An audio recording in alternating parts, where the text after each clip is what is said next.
Hi, I'm Michael. Welcome to Beyond the Screenplay, the podcast where each episode we do a conversational deep dive analysis into a film. Today we are talking about American Beauty, the 1999 film written by Alan Ball, directed by Sam Mendes. I'm joined by the Beyond the Screenplay team, Trisha Rand. Hello, everyone. Brian Bittner. Hello, hello. And Alex Calleros. Hi. So we are in week 6 of our Fall Favorites season, where each of us has chosen 2 of the films from our favorites lists, our top 10 episodes that we've done, and we are doing a deeper dive into each one. And so American Beauty is my pick. Last week we talked about Labyrinth, which was an experience. Everyone loved it. I was so happy. It was great. There were birds, headless birds, too many headless birds. Last week was, so that's Labyrinth, and that's over on the Beyond Screenplay Patreon. Next week is Mrs. Doubtfire. Just lots of changes of pace happening here, because right now we're talking about American Beauty. So this was on my top of the year 1999 list, and this is one of those movies that is I watched when I was kind of coming online. You know, I was sort of in like high school. You're sort of making that transition into sort of early adulthood. I never really saw R-rated movies until I was like 17 because I follow the rules and stuff. And so there was this like period in like my senior year of high school and the summer between senior year and college where it was like Fight Club and American Beauty and all like, and Seven, like these movies that I had not had access to. And so it was this sort of like renaissance of like, wait, film can be this? It's not just Independence Day over and over again. And this movie was just like profound for me. Like the way it made me feel, the thoughts it made me have about life and existence just like hit me super hard. And it was just like, this is truth. There's beauty. There is so much beauty. Like all of that was just 100% resonated with me. So the meaning of the film was great, but also as an aspiring filmmaker, there's so much good filmmaking in this movie. The cinematography by Conrad Hall is gorgeous. I remember like using Photoshop to take screenshots of the little like DivX rip that I downloaded from Kazaa or whatever the hell. And so many words that mean nothing to a certain generation. Because these are like, what? And like printing them out on a piece of paper just so I could like look at the frames and study like, oh, this is what cinematography could be.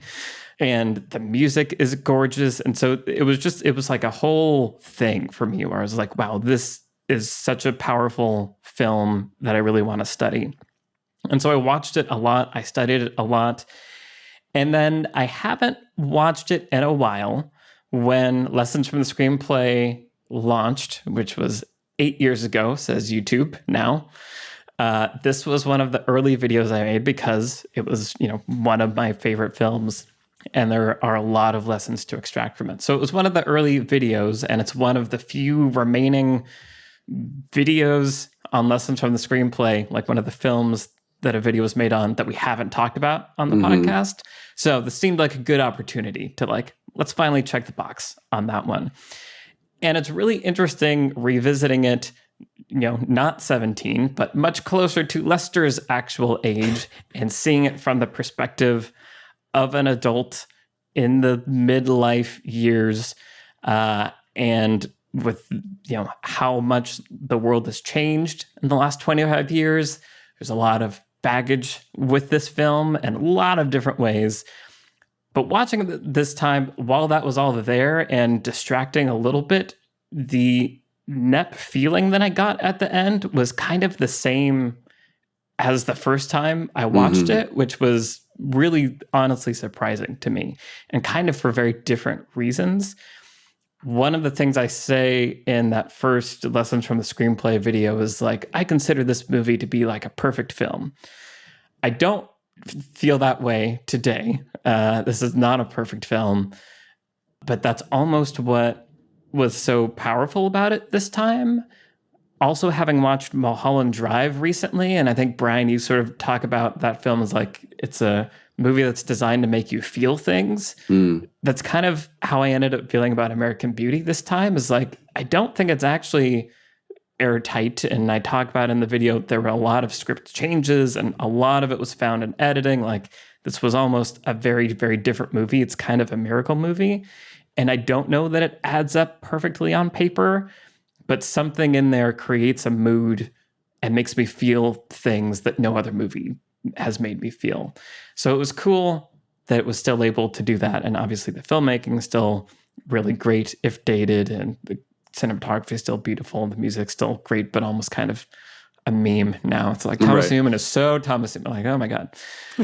Anyway, so that's kind of my experience, like going back and rewatching this film. I'm curious to hear from you guys. Brian, what did you make of American Beauty? Yeah, I mean, this, to say the thing, you already mentioned that I realized that I was Jane's age when this movie came out and when I saw it in the theater, and now I am exactly Lester's age, which he very annoyingly says in the opening few lines of the movie. And I was like, how dare you, movie? But no, this was and still is one of my favorite movies of all time. 99 was quite a year for me because Fight Club, being John Malkovich, and American Beauty would for years and years just be movies that were like in my top 5 list. This one, I think I've thought about a little less in the past 10 years or so, and it's been a little less of a movie that I feel like this is definitely a defining movie for me. It still is, but I feel like I haven't watched it in a couple of years. I haven't engaged with it quite as much. But yeah, so I mean, I still love this movie dearly. And I think, like being John Malkovich, like Fight Club, it's like just checks all of these boxes for me, where it's like the really strong vibes, really strong themes. It's funny, it's entertaining, it's moving. The performances, the writing, the directing, the score, the cinematography, everything feels like it's just really, really strong. And it's like, yeah, whether or not it's a perfect movie is like less important to me as whether or not it's a perfect movie for me. And like that, this definitely feels like one of those movies that just feels perfect for me. And yeah, watching it this time, the movie is older, I'm older. I feel like there are definitely some things where I'm like, oh, okay, this moment maybe doesn't work quite as well, or this moment feels a little forced or whatever. But it's also a movie that kind of does that parable thing where it's like, this moment is here to tell a piece of a story. It's not here to feel like the most realistic moment ever, because this movie feels like it's almost operates in its own little dreamy reality, right? So sometimes a moment that feels like very convenient or something is just like, yeah, but that works for the movie that you are trying to make. Very excited to finally be talking about it with you guys, and still a movie that I really love. Yeah, cool. Trisha, what about you? So I saw this movie in high school shortly after it came out and won all the Oscars. And boy, did it. 5 Oscars, I think. It was a lot of Oscars in a movie in a year where there were some other movies. 99. I have this really distinctive memory of watching it with my friend Lauren in her living room. And basically just like she and I were sitting there, we're like, what is all the fuss about? Let's watch this rose petal movie. Great attitude to go in with. Yeah. And, I was very impressed by the filmmaking overall and the writing, the performances, like the things that were praised at the time. And they were resoundingly praised at the time. All of those things I would say worked for me. Having never gone through a crisis of masculinity myself, you're missing out. I do say my mileage has varied. Yeah. My mileage varies on this. I don't relate to Lester. I think ultimately the movie is criticizing a specific kind of masculinity. And, there were other movies in the 90s that were about this very thing. We have not yet podcasted about Fight Club, but it's right there. It's right there. And so, like, there are things in this movie that I think were very timely, but ultimately didn't mean much to me personally. We can get into Annette Bening's character. That one's bumpy, although I love her. Carolyn Burnham. And anyway, so watching it this time around, I feel like I liked the movie back then. I watched it in film school a number of times because when you go to film school in the aughts, then American Beauty is already there. It's already in your textbook, everybody. Yeah. And so like, I do think there are really interesting aspects of this movie. It's really complicated. Yeah. Like, it's a very complicated movie to talk about now. It's a very layered movie. And like the pieces, as you said earlier, kind of like the way that they came together feels like magic or chance in some ways, or like good luck, bad luck, luck in general. And so, yeah, I don't know. I think it's really interesting, and I am glad we're talking about it. But it's not a favorite of mine, but I can't wait to get into it with you guys. Yeah. Yeah. Very fair. And I do definitely want to talk about the complicated like plot structure and just what's going on in the character web. Like it's really interesting, and like you were just alluding to, I think it maybe accidentally fell into a lot of things that ended up working for it. And I want to pull that apart a little bit. Alex, what about you? As is often the case, I think my experience is probably close to yours, Michael, where, I had that renaissance moment as well in high school where I started to watch all the rated R movies, and just my mind was blown by the type of filmmaking I was seeing in a movie like this, where I was becoming aware of cinematography, becoming aware of set design, of music. Like all these things were just like, there's something about American Beauty where it's like you can't not see it. It's beautifully made movie, and like the lighting on somebody's face is so clearly so gorgeous and perfect. You can't not notice it. And the red door and the roses and all these kind of images are so clear. And it's not it almost sounds like maybe I'm kind of dissing the movie for that, but I'm not. Like I really love that this movie is so just bold in its kind of symbols and colors and cinematography choices.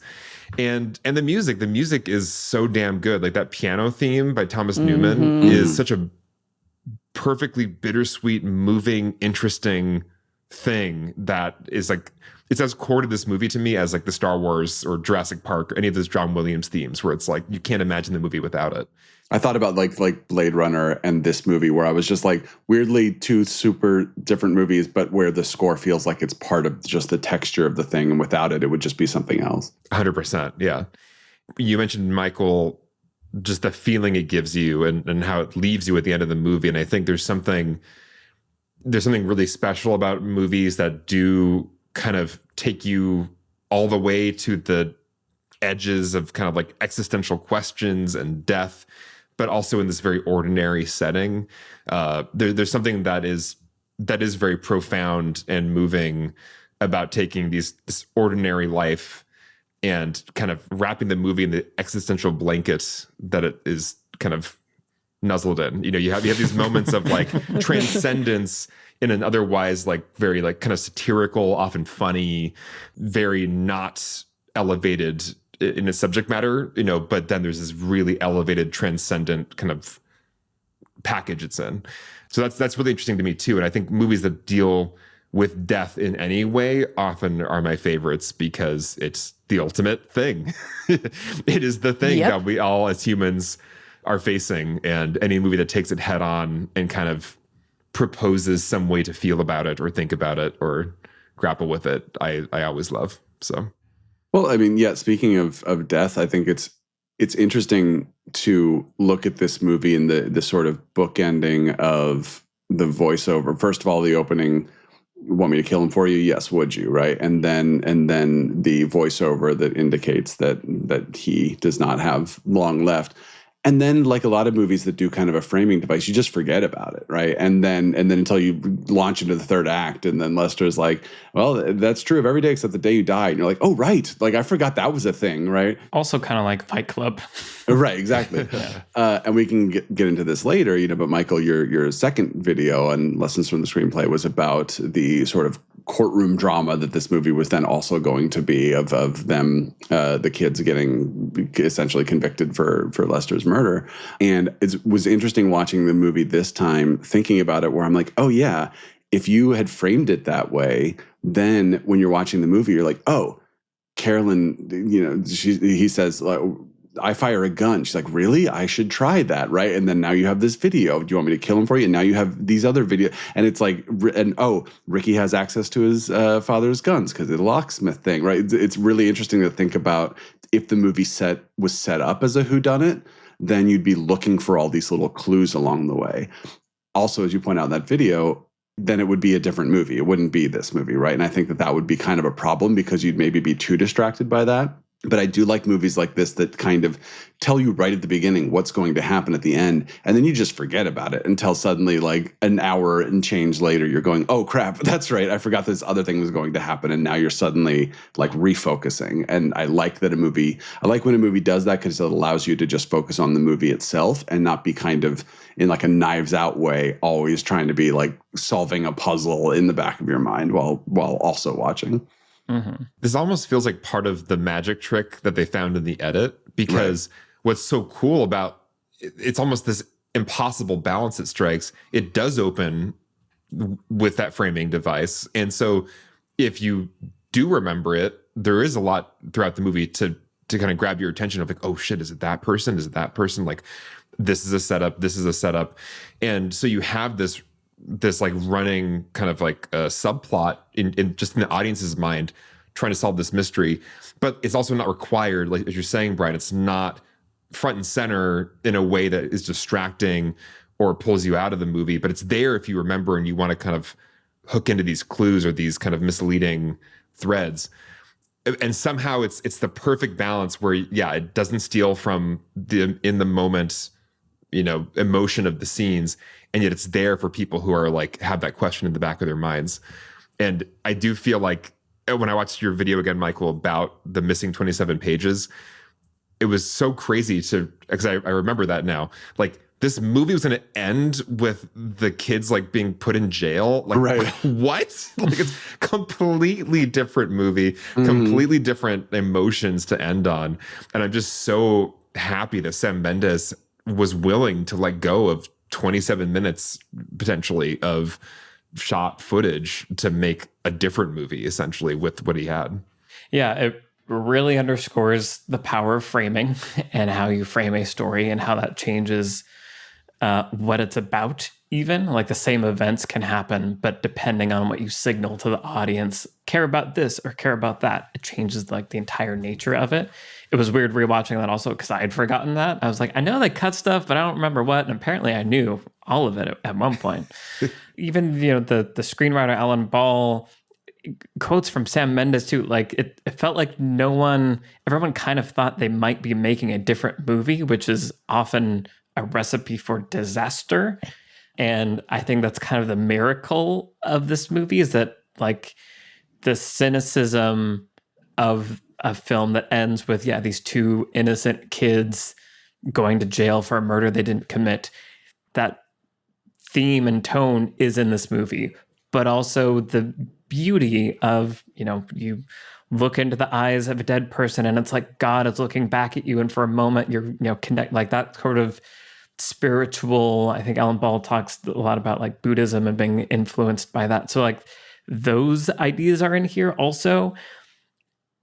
It's a satire sometimes, but like it hasn't ever felt totally satirical to me also, because it's so like the raw truth that it's getting at is also right there on the surface.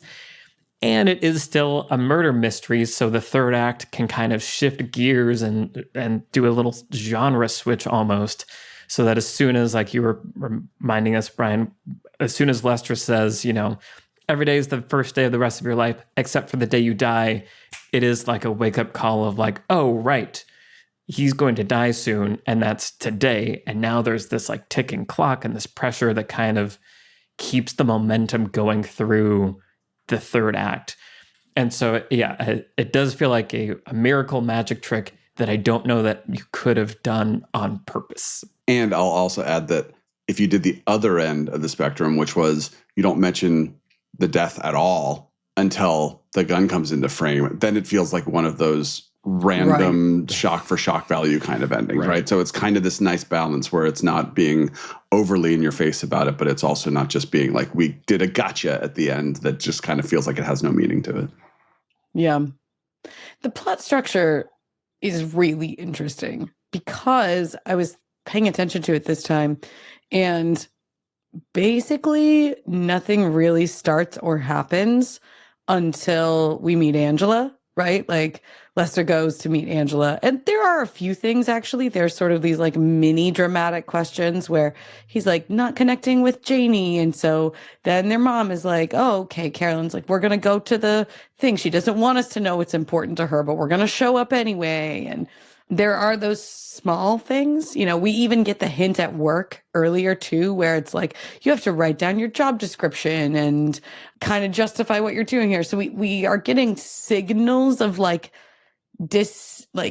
dissatisfaction nearing a breaking point, right? Like there's going to be a definite shift in Lester's life coming.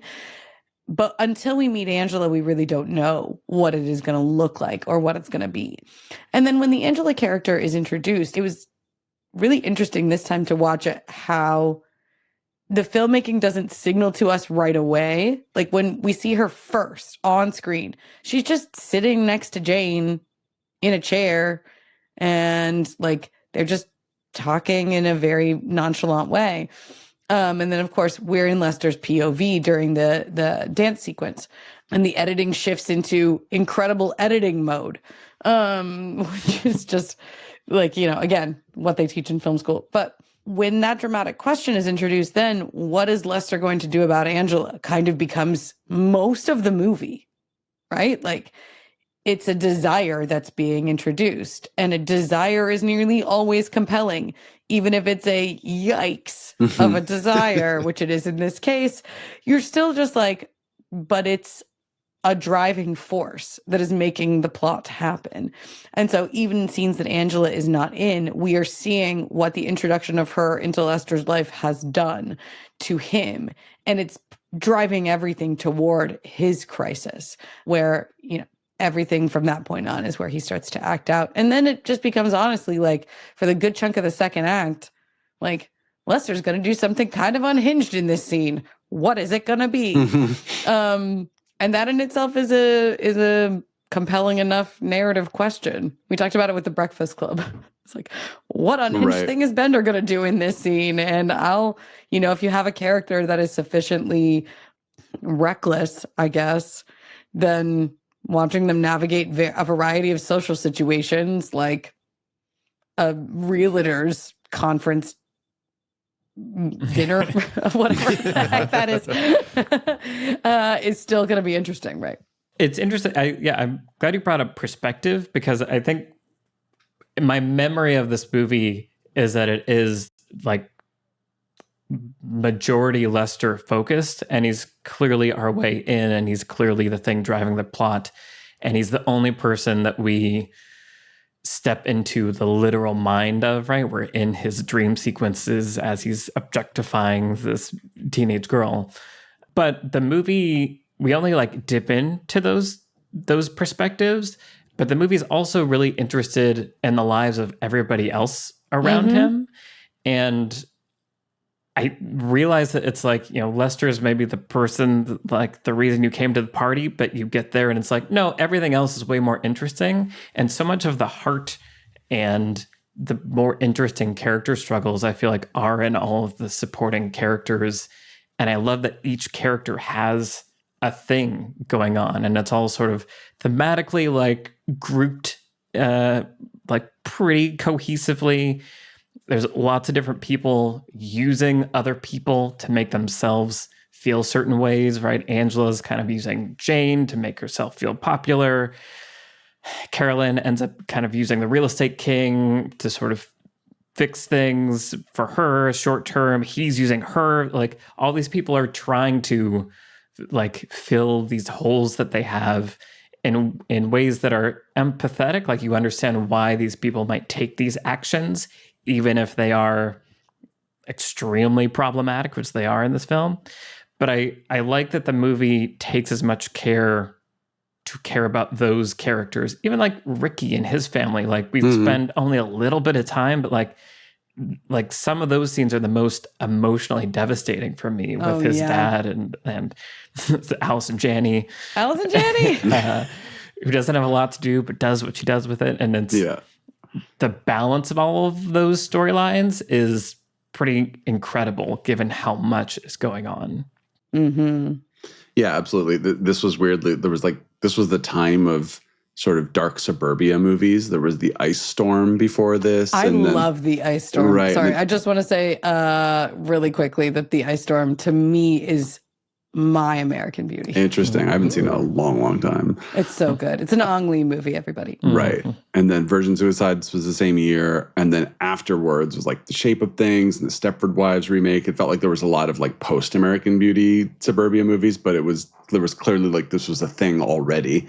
And then what would TV become in the next few years would be like Sopranos and Breaking Bad, right? The sort of like really dark suburbia kind of things. I think it's interesting that's a thing. It's like everyone has a dark problem that they don't want everyone else to know about, right? Like that kind of shape of a movie.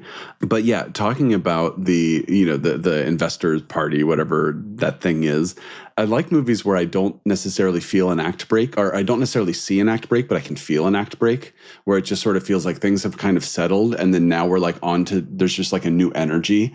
And then what I really appreciated, I'd never thought about before, was that there's like this new energy of that party. And then what happens at the exact same time, Lester meets Ricky while Carolyn is flirting with Buddy, right? And that's just sort of like now they both have sort of found the guide to now lead them into their kind of respective awakenings that they're going to then be having over the course of the second act. And I really thought that was smart structurally to have both those things happening at the same time. It's just very efficient. And then we like know exactly where those characters are going later.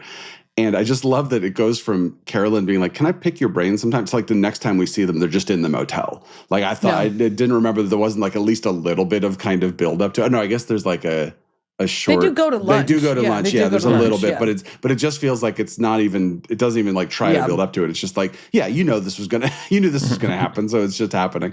But yeah, Michael, you're just talking about all the characters surrounding Lester. Like I feel like Carolyn is obviously one of the most interesting characters in this movie, where she goes from just sort of this two-dimensional naggy character to then, I will sell this house today. John Cho is here. I need to sell him a house. But then like she breaks down and you just see, oh, right, there's the part of me that the world sees. And then there's the part of me that's actually who I am when I'm by myself. So I love that we have both Lester and Carolyn in their cars singing, because it just feels like what a great, this is when I'm most myself kind of thing that we've all done, right? So then when Carolyn starts having her version of Lester's arc, essentially, because they both kind of have the same relative arc, you're just kind of like, yeah, I'm kind of on board with this. Like I'm kind of rooting for you as much, maybe even more than I'm rooting for Lester, even though you are supposed to be the sort of antagonistic character to Lester, but at the same time, I'm like, yeah, I get what you're going through. Yeah, I get it. It's and then of course, as you said, all the other all the other characters in the movie. It's really well done. Yeah, there's something about the movie, how it treats the whole ensemble cast in this kind of objective lens way, where they're all kind of ridiculous in their own way, but the movie's not telling me objectively like how to feel about him. We see how the people feel about Lester. We see how the women look at him like they're disgusted with him when he's gawking at Angela. It was like the world reacts to him, but the movie is not telling me how to feel about him.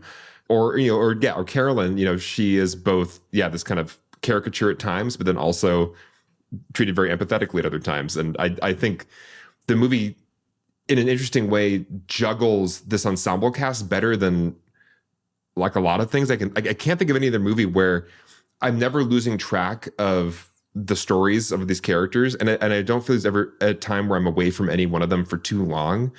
And there's a way the movie even flows between the character stories that feels effortless. Like you'll have these really well-designed sequences where Ricky is filming one character plot through his window, looking into another window, and then we'll pan the camera over to check in another character plot, and then we'll just like smoothly transition to Lester or Angela or Jane. And it just feels like the movie flows in this effortless way, whereas I think other ensemble pieces like this, you can feel, I don't know, the pieces all trying to be held together, or you do spend too much time away from a character. When you get back to them, you're kind of like, oh, what's going on with them? I forgot I don't really care anymore. And I never feel that with this movie. And it almost doesn't feel like an ensemble movie, but it is. I totally agree about the ensemble, and I think it's overall really well handled. I do think Carolyn is not quite given enough humanity. Like, she's far and away the biggest stereotype. Yeah. Right. There's very little effort to, I guess, like just to humanize her needs, her desires, like and part of the issue is that she's often being, placed into a scene with Lester, and the scene is about Lester. It's not about Carolyn. It's not even about both of them. It's really just about Lester, right? So, the most classic scene, of course, is when she comes in, he's playing with a remote control car.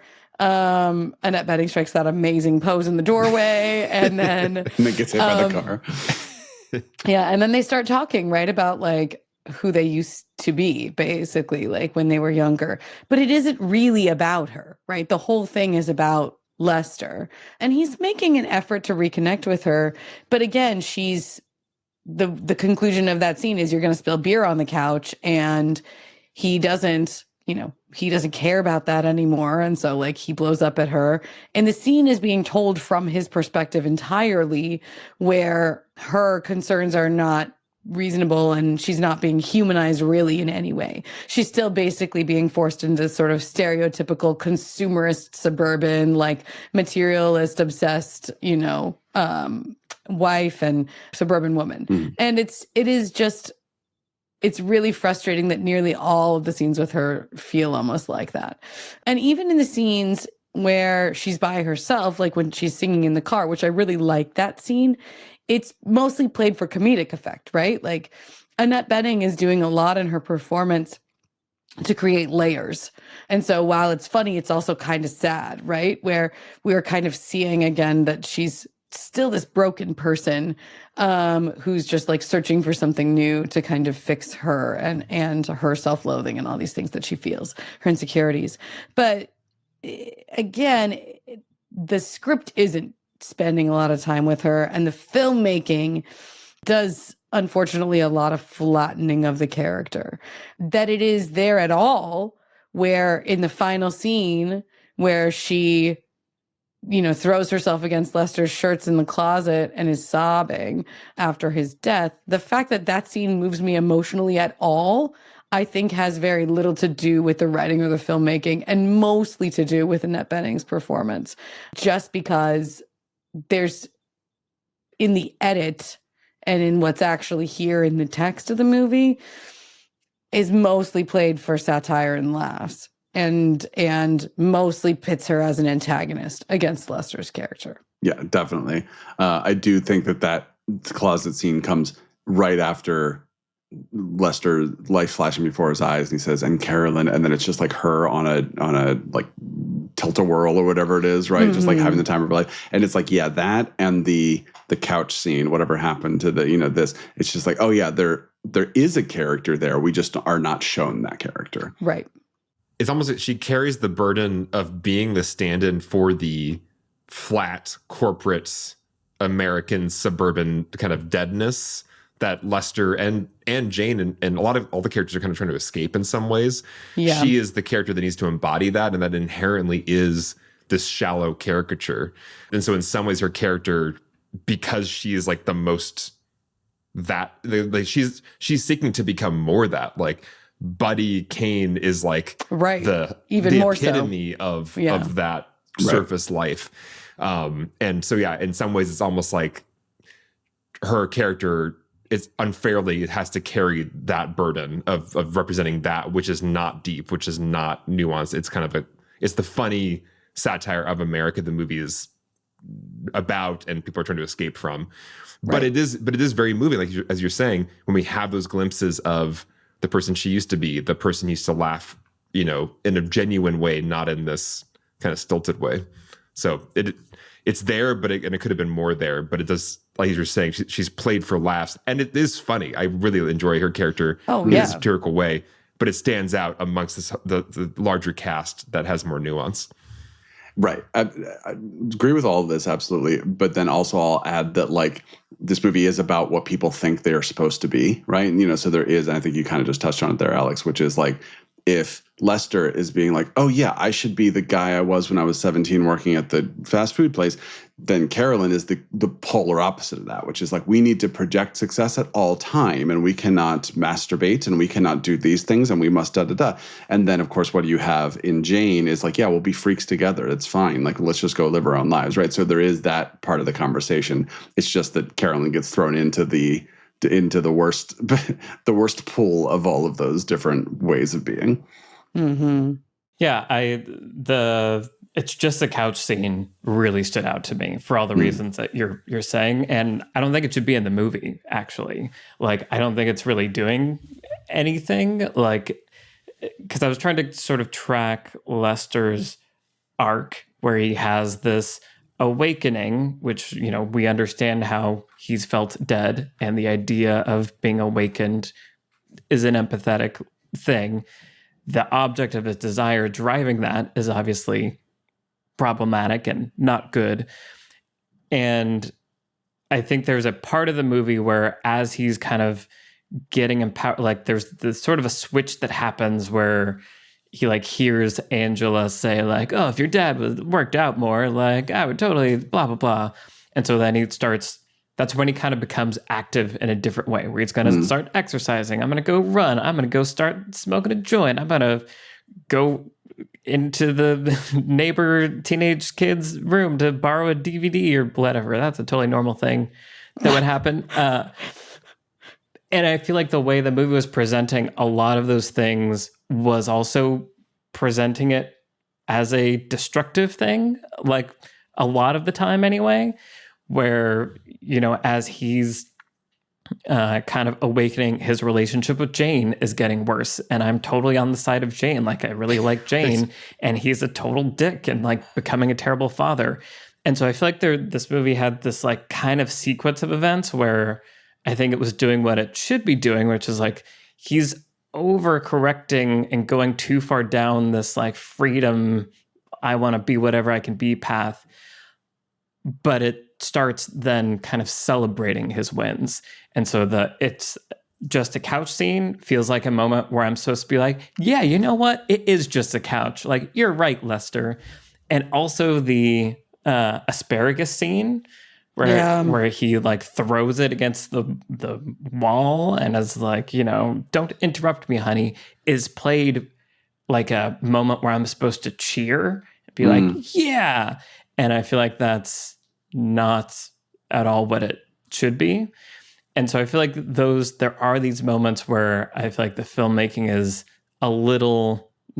is too from his perspective, and his victories are treated like objective victories, and we're losing some of the emotional complexity of that journey and its effects on the other people.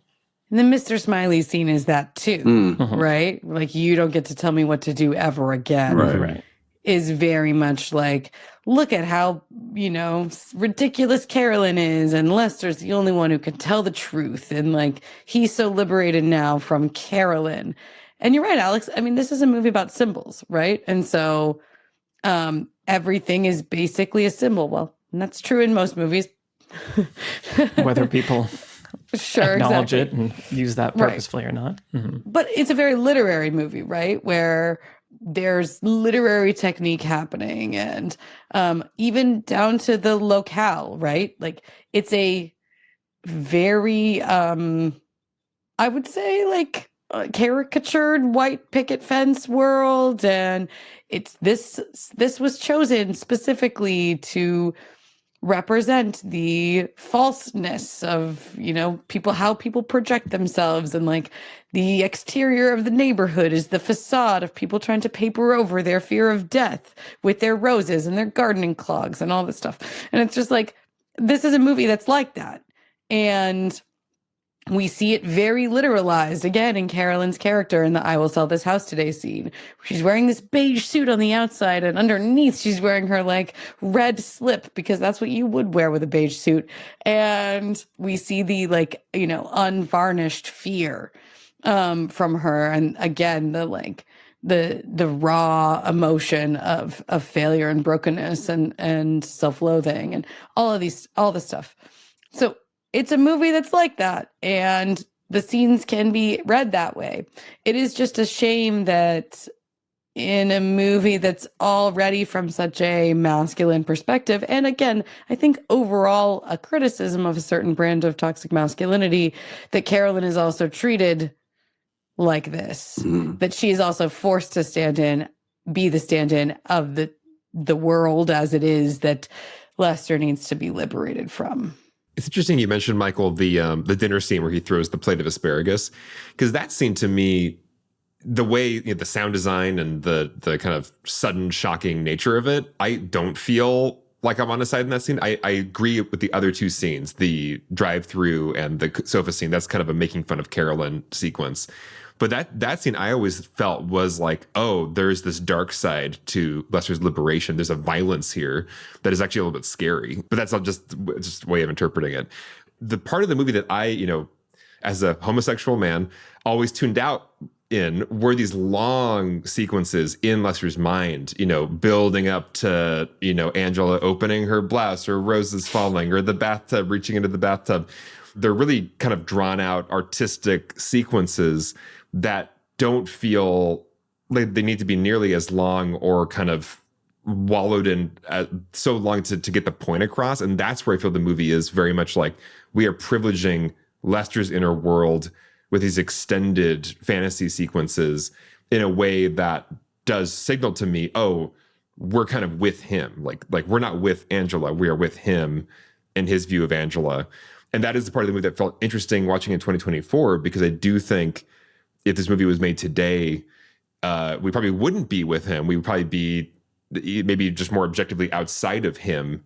And there's also the kind of question of, would a movie today feel obliged to make sure we know this is very bad that this man is being creepy towards an underage girl? Could it be as objective kind of in its framing as this movie was in 1989? Is there something lost or gained? Those are big thorny questions, but that's where my mind is going when thinking about, whose perspective are we with? Whose eyes are we seeing the movie through? Very interesting to see this movie, and the Kevin Spacey of it all doesn't make it any less complicated. Yeah, but even him aside, just the fact that Lester is the one person we get that privileged, narration and fantasy view of is interesting, and I think would be probably different today. Is that a good thing, bad thing? I don't know. Right. Reminds me of something that you said, Trisha, way back on Social Network episode, which was talking about the Mark character, where when he's like, oh, if you'd invented Facebook, you'd have invented Facebook, that you're supposed to cheer or whatever, right? And I was thinking about it, and I'm like, but also I cheer when the Joker makes a pencil disappear, or when Hannibal Lecter escapes wearing someone else's face or whatever. But it's they're not the protagonist of those movies, right? So it's kind of when this is look at this psychopath who's fun to watch, gets away with something, you're kind of ooh, that was fun. But then when it's here's this protagonist who's kind of an anti-hero, but isn't full, I mentioned in a recent episode, Leo Bloom, Nightcrawler, kind of, where it's this character's such an anti-hero that when they do something screwed up, you're kind of okay, that fits, right?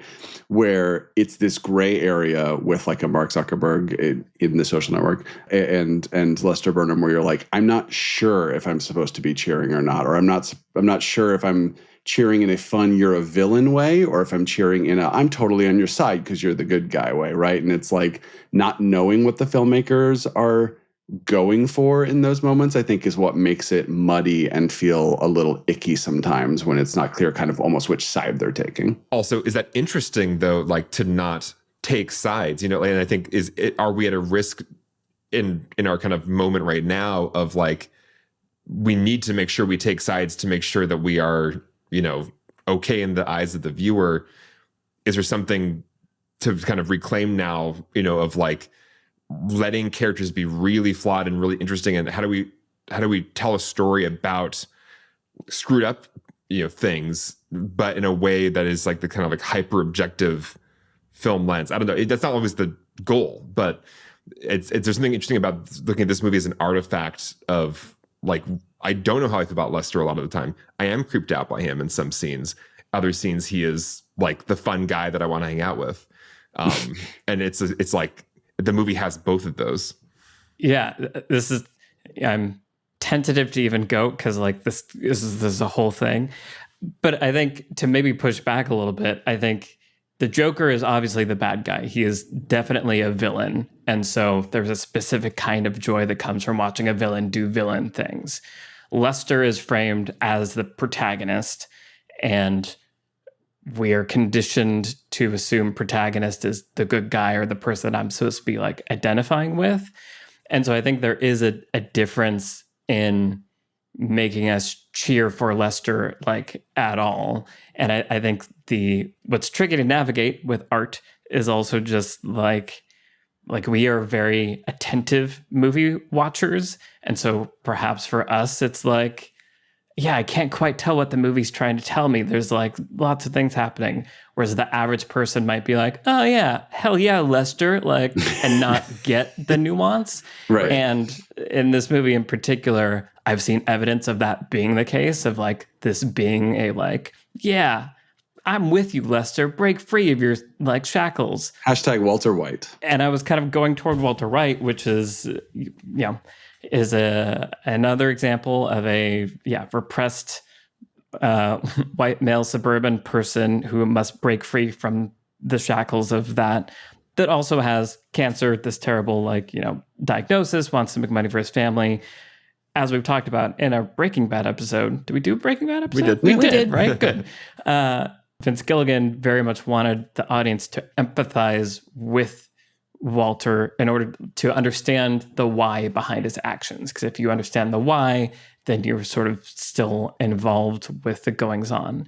And so I think that's an argument for why some of these sequences with Angela, the sort of fetishization of her, is extended, because in some ways that's sort of making us feel the deepness of this motivation he has. And because it's such a problematic motivation, I feel like maybe it needs that sort of spin on it in order for us to go along with the like, okay, but like I get why he's feeling this way. Even if I don't agree with it, the movie has made me feel this. Is that good or not is a totally spin-off question. Mm-hmm. But I think the movie might not work without it as it stands. Mm. I essentially agree with that, even though, again, ick. But I do think it's interesting that Lester, he, of course, the conclusion of that arc with Angela reflects on the way that we read it overall, right? And so there's very much, a classic thesis, antithesis, synthesis mode of thinking about a character arcs happening here, where, he has his thesis in the way that he views the world, and he's imprisoned in his suburban hell and his terrible job and his overbearing wife. And then he breaks free of it, but goes too far in the other direction, right? Where he's like overly fantasizing and fixating on this young woman and like really like regressing to like a teenage boy, like childish mindset, right?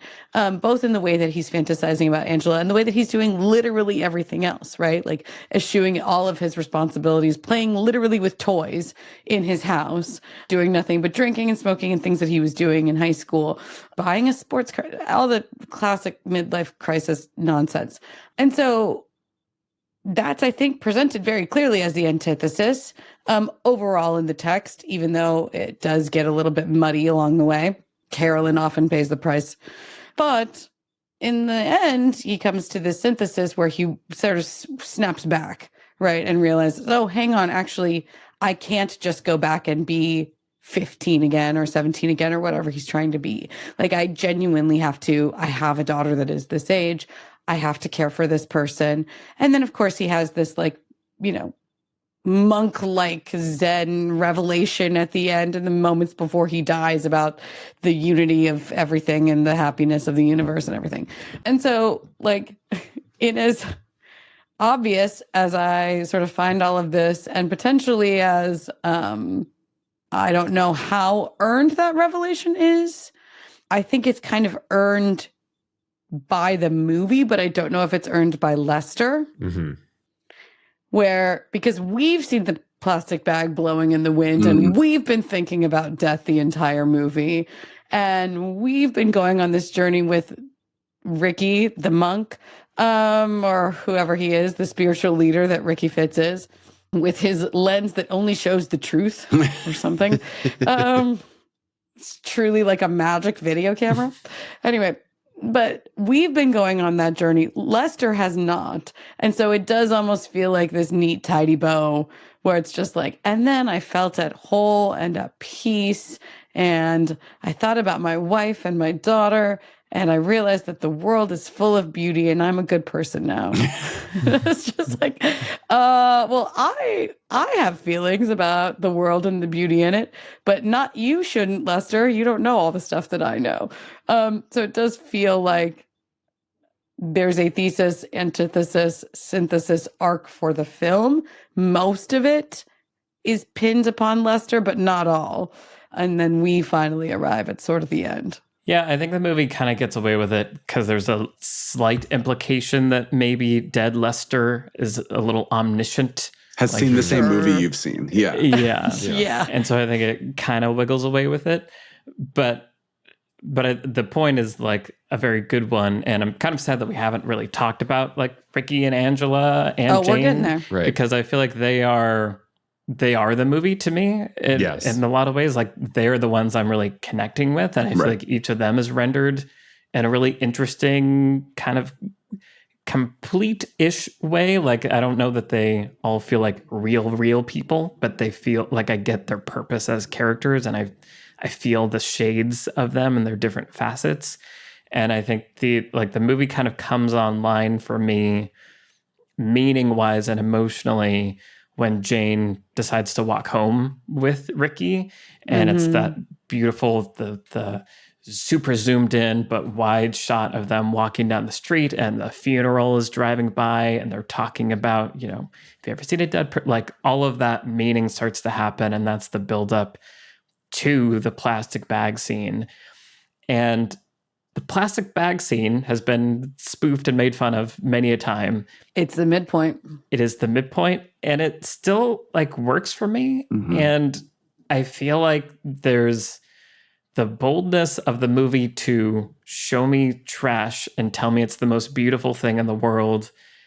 I feel like works partially anyway because of the extremity of Lester's arc, of what Carolyn's going through. Like this movie is getting at raw truths that are deeply uncomfortable, but nonetheless may be there. And so I feel like it's sort of done this weird work to unearth, I don't know, ground that is normally never looked at, or like we try to keep buried. And just the act of bringing that to the surface puts me in a different state that makes me, I don't know, more open to this sort of kind of a weird concept to try to get an audience on board with. Of just like sometimes beauty's in, you know, the worst places, the places you wouldn't expect. And it just really goes for that in an unembarrassed way. And so I feel like there's also, kind of like we were talking about at the beginning, this movie has a lot of things that I don't know that you could plan to do intentionally, but the weird recipe of all of it creates this little buzz, puts me in a certain state that makes me sensitive to the bigger thematic things when they come. And I feel like that is what's special about this movie, and kind of miraculous in some ways. Well, to tie that together with the sort of Lester arc that you were talking about, Trisha, the voiceover I think is really interesting mechanically in this movie.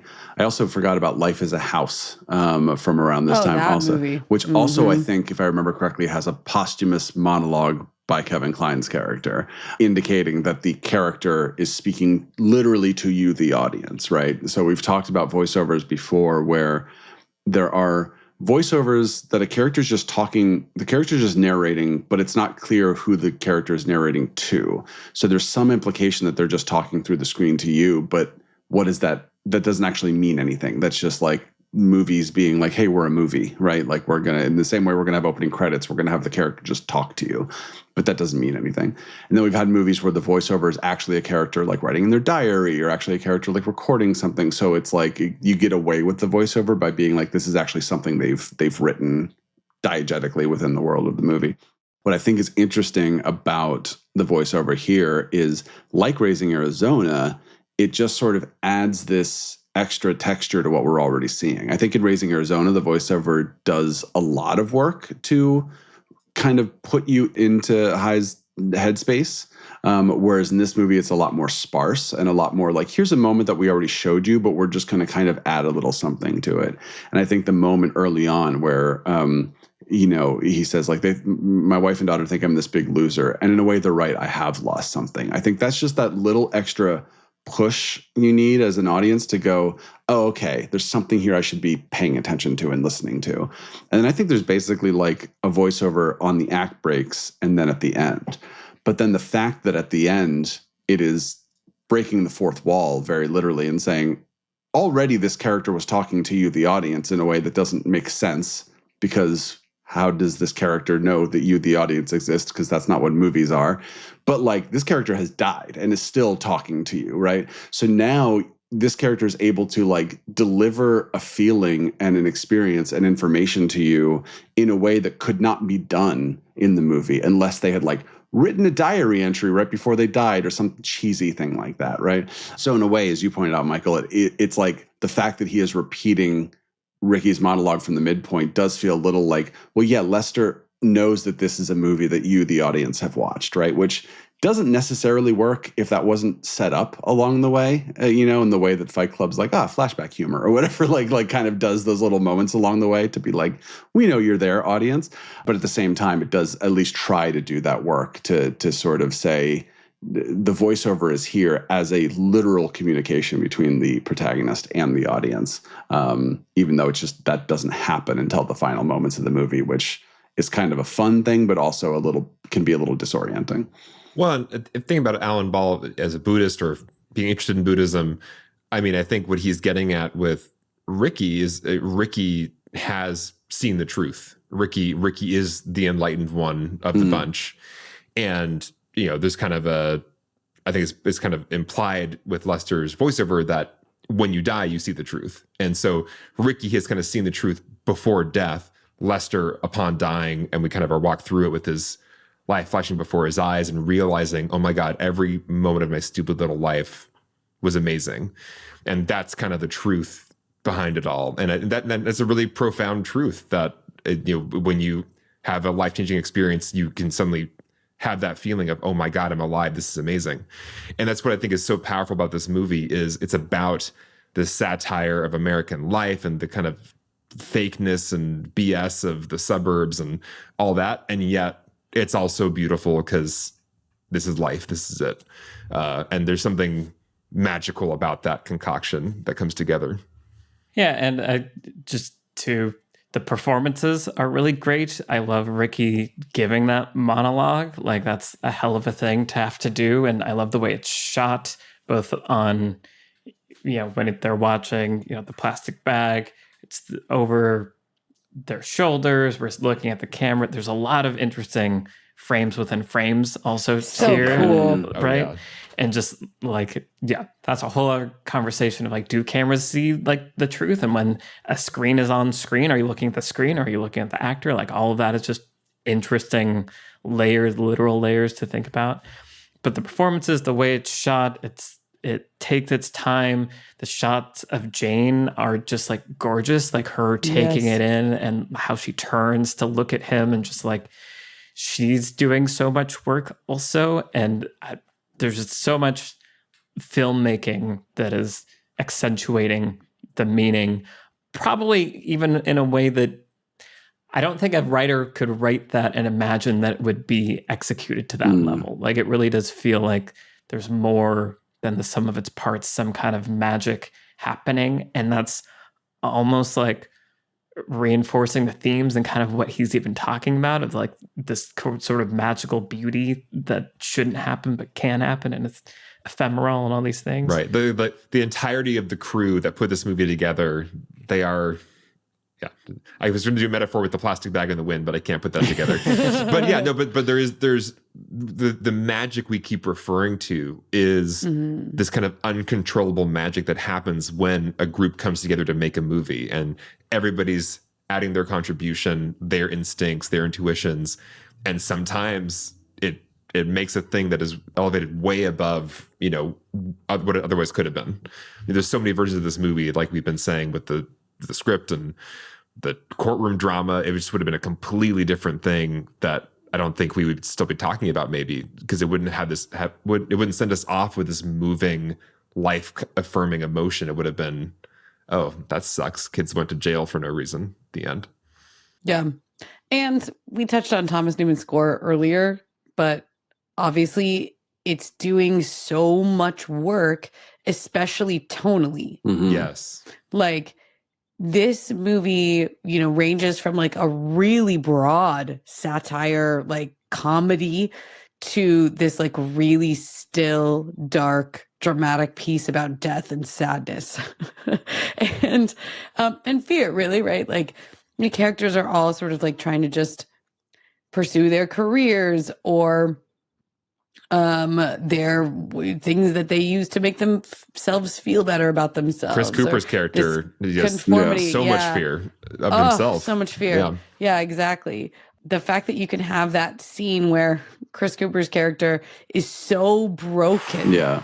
And so devastated and sad. He's so good at both parts of his character. In this movie. He's amazing. He's amazing How in this did movie. he not get nominated? How did He didn't get nominated for this it's movie? one of the most beautiful performances I've ever seen. Yeah. He got a We Owe You One for adaptation, didn't he? He did. Yeah. Should have been for this one. The score in the bathtub dream sequence is like, it just makes my skin crawl. And like, I don't really remember score cues, but like, I felt like I could remember that it was going to like be quiet and then show up again, and then be quiet and then show up again. And it's just like, it's off in like exactly the right way for that scene. It's really cool.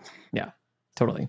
And really quick, I also just want to, we talked about Chris Cooper a little bit. His performance is amazing, but also I think the Colonel Fitz character ends up being one of my favorites by the end. I think because it's like the most concentrated version of the character arc, where he's so repressed and trying to keep up appearances and hide the true self, that it's this reveal the first time when he kisses Lester. It's the build up to it is done so well. There's enough surrounding it that you think, oh, is he gonna be the one that kills Lester? And it's this total inversion. And I just remember the first time that happening, like head to toe, this like the realization, me feeling it, of like, oh, he's actually so repressed, and this is such a beautiful revelation. He's just like everybody else here.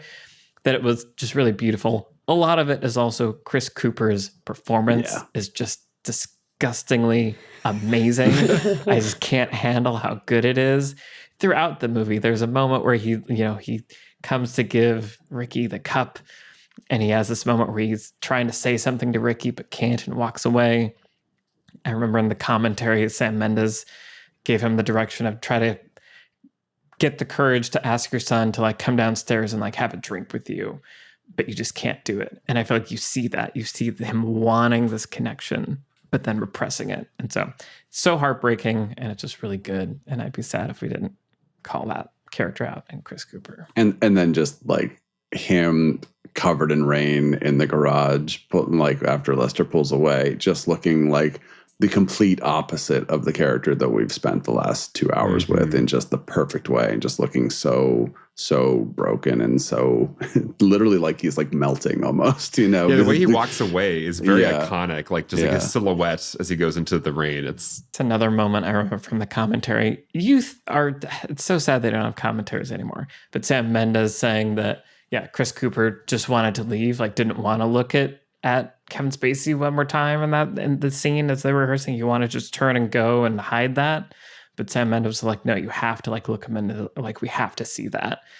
And you get that moment where he turns and he looks up and it's that shattered brokenness, and it's just beautiful. Well, if we're almost ready to go into lessons, Indeed, this is actually kind of related to my lesson, which is the Ricky and Colonel Fitz scenes are some of my favorite ever for subtext, because we have so much information about Ricky that Colonel Fitz doesn't have, that his father doesn't have, right? And we see the way that the Ricky character navigates scenes with his father, and it makes all of them just like loaded with subtext. It's early on when they're riding in the car, and he like says, well, Dad, they don't think there's anything to be ashamed of. That's just the whole thing. Like, and has this sort of like, let people live their lives, which is probably close to the truth of what he really thinks, right? And then he gets this, very intense reaction from his father, and we see him like hard switch into just, I'm going to do something that's expected of me, but not even just expected of me. Like, I'm going to perform it to 110%. And, this really troubling like homophobia, but he knows it's exactly what his father needs to hear or like wants to hear, right? And so he like does this hard switch, and we see how convincing he is at it and how good he is at it, and then how it placates his father. And that scene is really interesting in and of itself. But then every other interaction we see from them from then at that point onward, where we see how Ricky basically maneuvers life with his father, and how he will like switch and perform and do the thing that he knows is needed. And because we know the truth, right? Like, it's even just in that scene you were talking about at the doorway, Michael, where he's like, oh, can I give it to you in the morning? And his dad's like, yeah, I guess, okay. And then immediately we see the truth, which is he gets the, the cup out of the freezer and puts it there to thaw on a dish, which he has set there already. We see the truth, and the truth brings all the subtext into the scene. And so, like, we see how he is with Lester. We see how he is with Jane. And the reality of who the character actually is. But even he is not, everybody else is sort of performing their facade out of their own insecurities. Ricky is doing it for his survival. And it just loads those scenes and makes them just intensely dramatic, and you just lean all the way forward anytime those two characters are in a room together, because you know that Ricky has to perform something here for his dad. All the way, of course, until their final confrontation, where the total opposite happens. Yeah. Right. Which, is again like a subversion of the dynamic we've seen before. I will say this time around, the exact circumstances in which Colonel Fitz discovers something and thinks he understands what it is that he discovers, and then has the misunderstanding with Lester, is pretty contrived, and I would say doesn't really work for me this time around. I'm like, oh yeah, now Ricky's gonna confess to it, because that's what he's like, doing it just as like an FU to his dad now. And he was looking out the window when he was like rolling a joint, and Lester was working out, and like and Lester does the like, let me get comfortable, like, yeah. It's really contrived, right? Like it gets you to that amazing performance in the garage in the rain, and then of course to the murder, but it does feel really contrived. But I will say that, again, the scaffolding underneath of it is the Ricky and his dad dynamic, and all of it is really incredibly well built, and I think it's just really worth study. I think the moment in that final confrontation that's interesting is where he kind of repeats back to his dad, oh, you'll throw me out, you mean it, because his dad essentially says, if you're an F word, I'll swear I'll throw you out in the street. And Ricky's like, thank God, I want to be free of you. And that's where he switches into a, starting to like almost taunt his dad with throwing it back in his face about what an amazing, piece of ass he is, or whatever he says. Yeah. Yeah, and I think that to go back to something I said earlier, where it's like this movie is kind of, in a lot of ways, trying to feel like a realistic drama, and in other ways is trying to feel like it's operating in kind of parable land a little bit.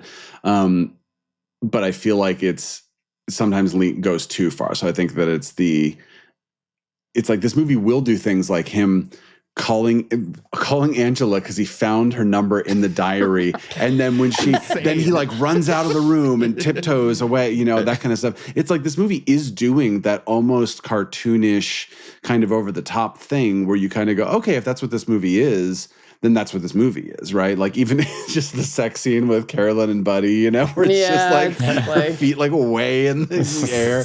It's like this movie is that. So in some ways, when it's like Frank is looking through the window and sees these parts of even when you cut to the real part of the scene, you're like, they're very close. Like Lester is like leaning back and Ricky's just like at his legs, like pulling a joint. But on the other hand, there's something about it that maybe doesn't feel earned enough within the world of the movie, because it just feels like it's a little too, like you said, a little too contrived, a little too convenient for that moment. Especially for like the drama that moment leads to. It feels like a little almost like light or just we need to do this because movie has to progress, right? Yeah. I think for me, for some reason, it's never bumped for me. I think because there is so much lead up to it and there are so many other more believable kind of things that happen throughout the movie where it's like, hey, I got to borrow that thing from you in that movie, Reanimator. And so the seed has been planted in Colonel Fitz's head way earlier. And he's been kind of studying, hey, why's that guy running with the gay couple down the street? And so I think it's almost the kind of like, it is a little bit ridiculous, but the kind of culmination of it works for me.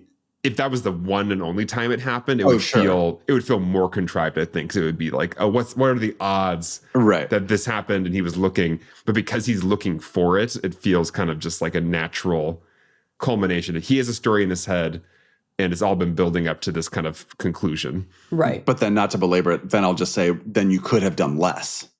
You could have had him see less because he's already built up that stuff in his head, right? Instead of being like, look how perfectly these two windows are being separated so that you can't, that there's a little bit of an Austin Powers gag going on right, there. Exactly. Definitely.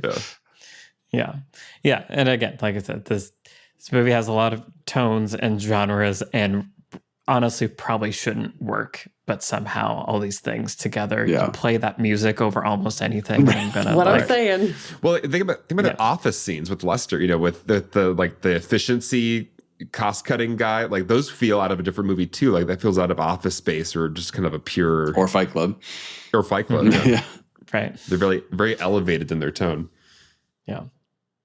Brian, what's your lesson? So a thing I've talked about a few times, or I've at least mentioned a few times in the podcast in the past, but I've never really gotten a chance to dive into, is a sort of sub genre of movie, which I call the protagonist learns their lesson, but it's too late. And American History X is another one, a movie from this era that I always liked. And that has like a really, I think, powerful ending where you think, spoilers, you think something bad is going to happen to the protagonist as a result of their actions, and it instead happens to someone they love, which is an even worse consequence for their actions over the course of the movie. You know, I like when the theme of a movie can be kind of a call to action, right? There are movies that just sort of like explore themes, and as you said recently, Trisha, like suggest an answer maybe. And then there are movies that just feel like the movie is kind of screaming at you almost a moral, almost a message, something, right? You can go way too far where then the movie, you know, fades to black at the end and it says, every day over 200,000 plastic bottles are not, you know, whatever. You're just like, okay, I get it. You're trying to tell me a thing here to do. But I like this sort of feeling of a movie like this kind of being like, hey, maybe if you are lost in your life and you're not being true to yourself, there is kind of a way forward, right? But what I like about the it's too late aspect of it, because I feel like for Lester, even though he weirdly has a happy ending, essentially, you know, I think the ending works really well, like with Ricky looking at him and seeing that he's smiling and being like, oh, I guess he was happy. And then Lester's monologue, it's still, you know, the events of the end of the movie wouldn't have happened if Lester had gotten his life together earlier and not let it get to this boiling point that the whole movie is, right?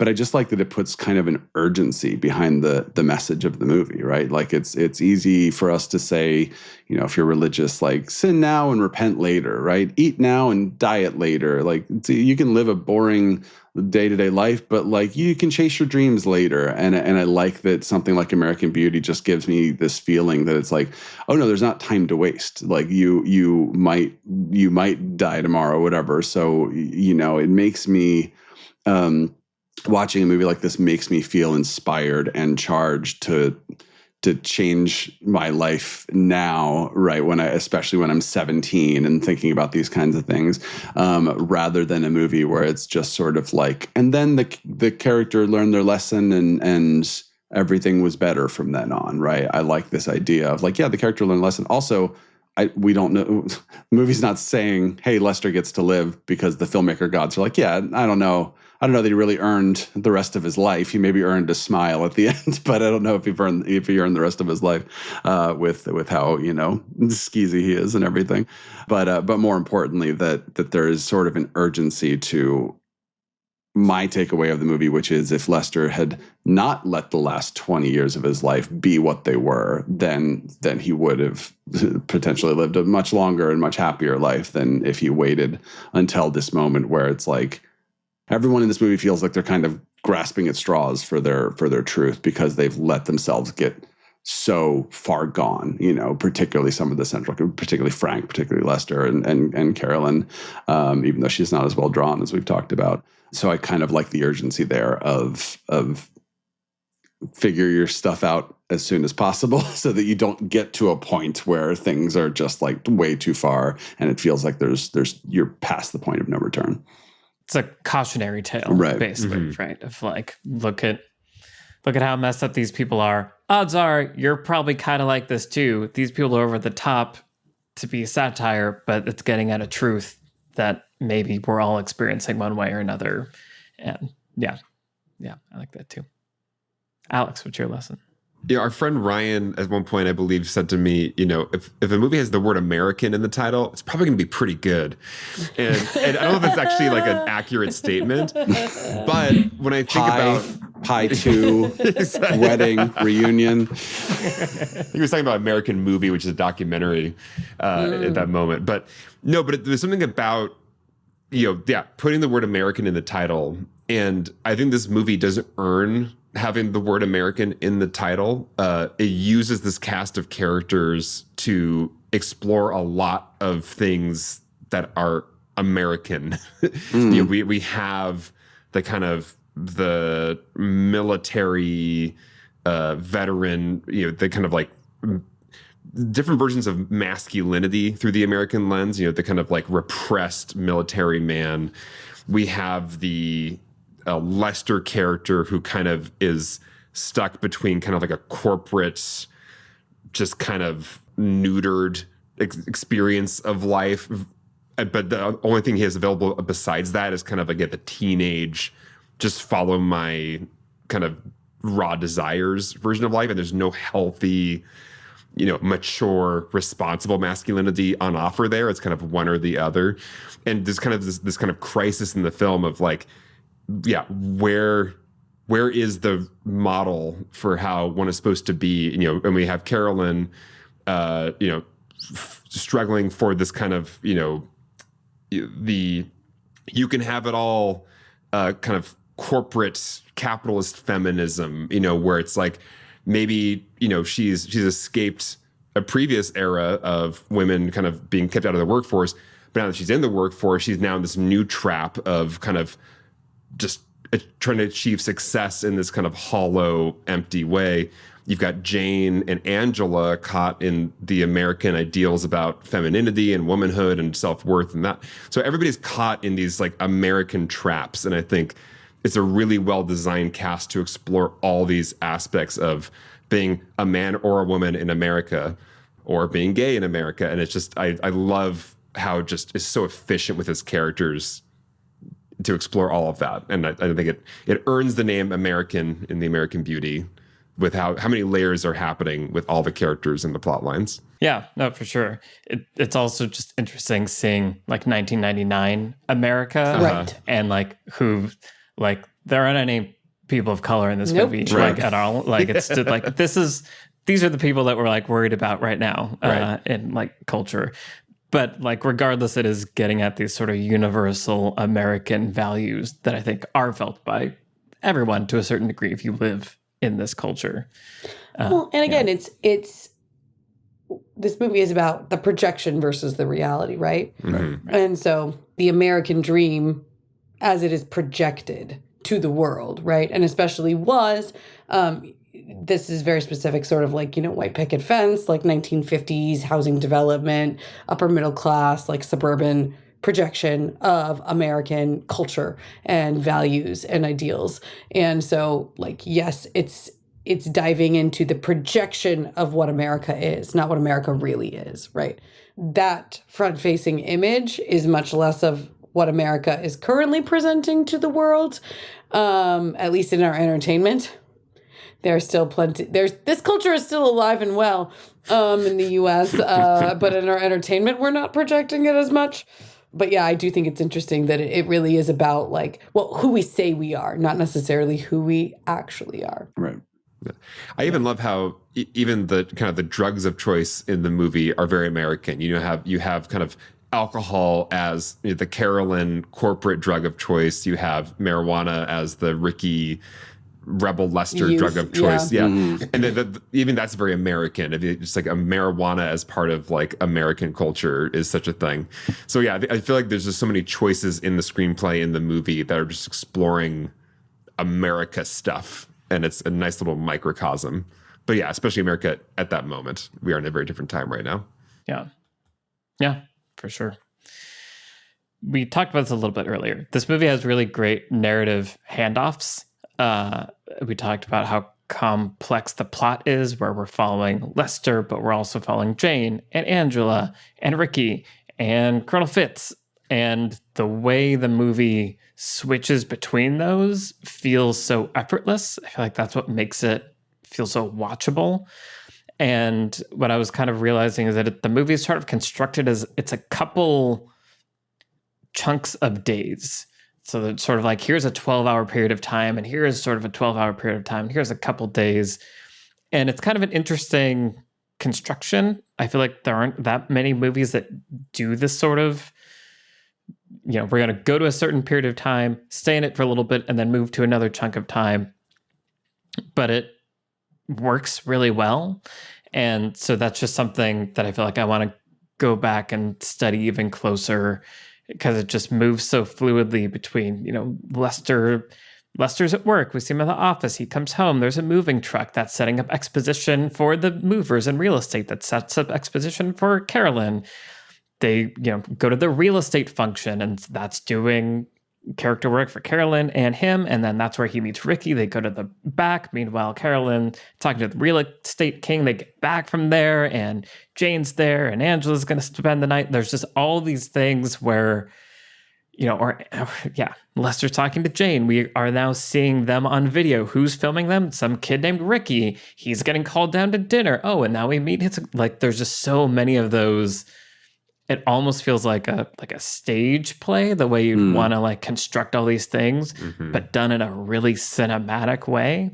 And I think that tightness of time and space and how well thought through those handoffs are is what let the ensemble characters like work. Like there's somehow enough space for all of them, because they're all interconnected in this really seamless way, and the dominoes fall just right. So this movie is like singular in some ways, and how well it ends up working when all the pieces are put together. Just wanted to call out that Alan Ball and Sam Mendes came from the theater world to this movie. So I think that there's a lot of, you can see a lot of the background and their approach to both character work, storytelling, and overall, the approach to this movie that is pretty tangible. Yeah, I hadn't thought about stage play specifically with the thing you're talking about, but then once you mentioned it, I was picturing when you see a play where like 6 actors play 18 characters. So they're always kind of like, there's always someone backstage changing so that they can come around to the other side of the stage and then come on as this character. It kind of feels like that. It feels like there's always, all the characters are kind of waiting in the wings. As you said earlier, Alex, like you're never away from them for too long. They're always sort of like, my turn, like someone just shows up and tags in, and then it's kind of their turn. And the thing I just wanted to add to your lesson, Michael, is I was really appreciating this time how in the third act, every character is just primed to butt heads with each other, right? So Ricky and Angela and Lester and Frank and then Carolyn coming in where you kind of believe she might do something but then she doesn't, but then she's so upset because, you know what I mean? It just sort of feels like everyone, it's just like the perfect, everyone is bubbling, so that when you get to that third act, you're like, oh my gosh, just put any of these two characters in a room, they're going to have some explosive interaction with each other, and it just works really well. Well done. What else have you guys been watching? Alex, what have you been watching recently? I watched the Apple TV limited series Disclaimer, starring Cate Blanchett, directed by Alfonso Cuarón. It's interesting. It's I was a little thrown off, it's somewhere in the middle of the season, not really sure where it's going or kind of what the point is. But if you get to the end of the season, it does have a point, and it does have a very interesting final episode that kind of reframes all that came before it and kind of implicates the viewer in how they interpreted things. So it's interesting. It's a strange journey, maybe worth taking. For me, it was worth taking just because it was fun to get to watch Alfonso Cuarón shots, and just watch him. And, he had Emmanuel Lubezki, like his longtime partner in cinematography. So yeah, just for the filmmaking, I enjoyed it. Very interesting and in some ways strange show. And yeah, I can't say much more about it without giving things away. But if you get to the ending, it's interesting. Cool. Show's 10 hours long, but it really takes off at around 9.5. Yeah. I didn't not enjoy watching it the whole time. It is a lot of miserable people being miserable. There's a slog of that. Classic. But then it's interesting. Trisha, what have you been watching recently?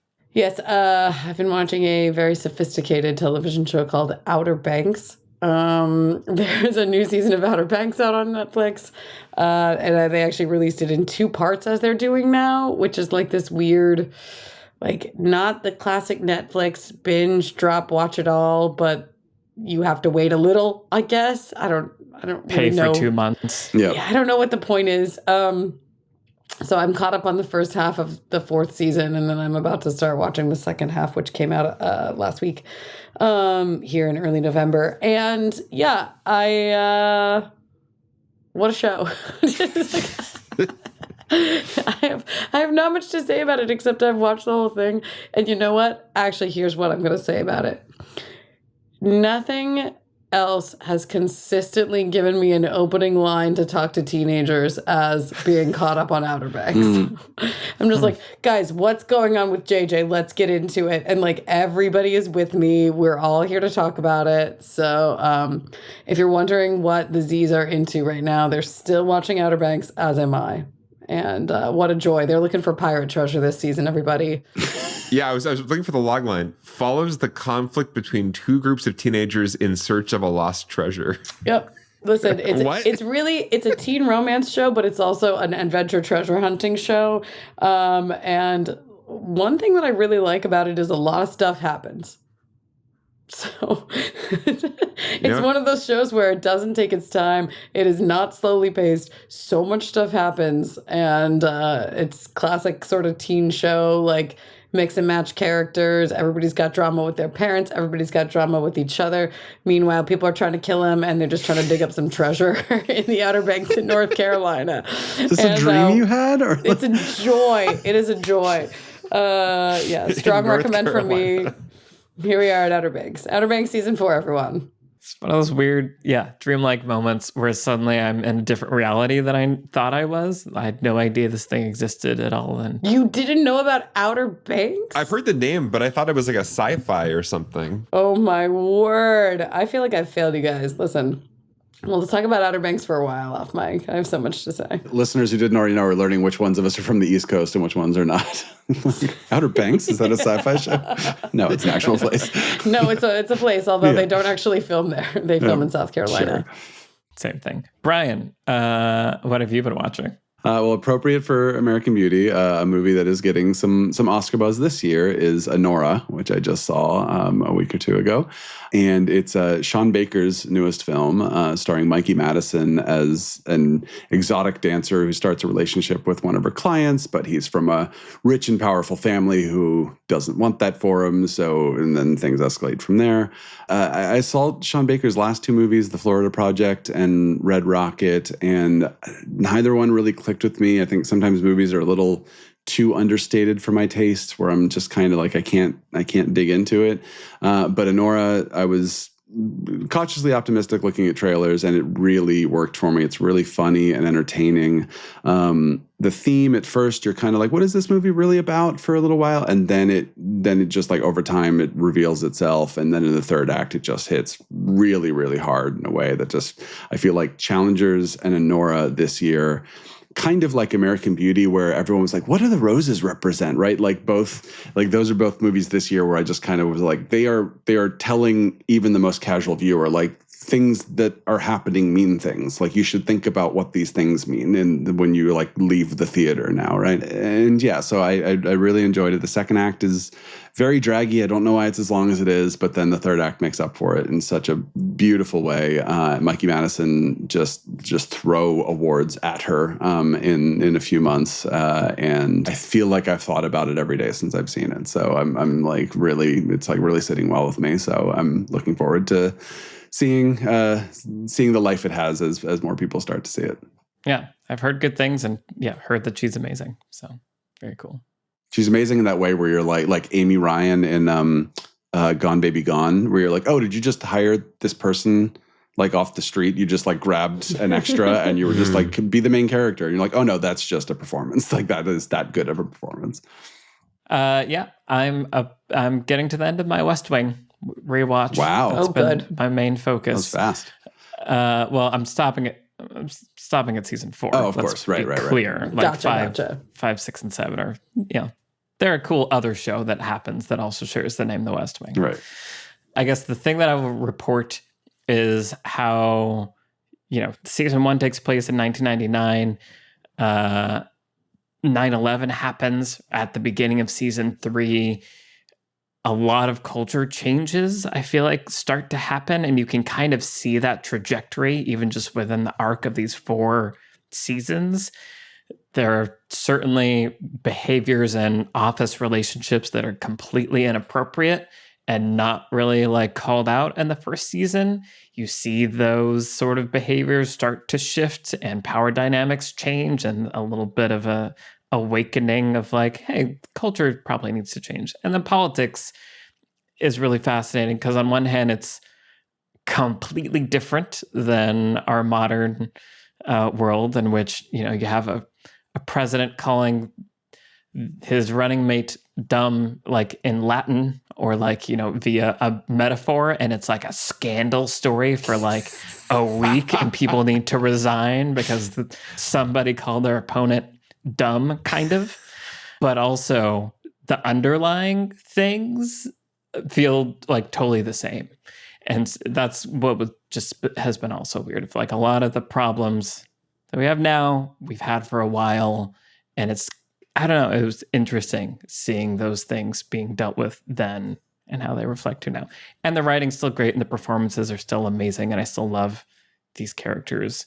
But it is a really interesting thing to hold up in 25 years ago and today, looking them together. I don't know, it's interesting. Any Gen Zers that are watching them in the Discord, I'd love to hear. If you're a first-time West Wing, what do you make of the show if you were to watch it for the first time today? Or you can always talk to me about Outer Banks. Right. Or you could, one of these things will be fun. OBX fam or Dub fam. Wow. Right? No, I speak Z. Definitely, Brian. I just can't.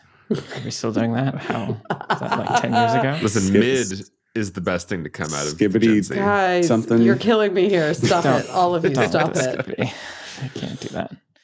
This has been our conversation about American Beauty. We want to say a big thank you, as always, to the patrons that make this show possible.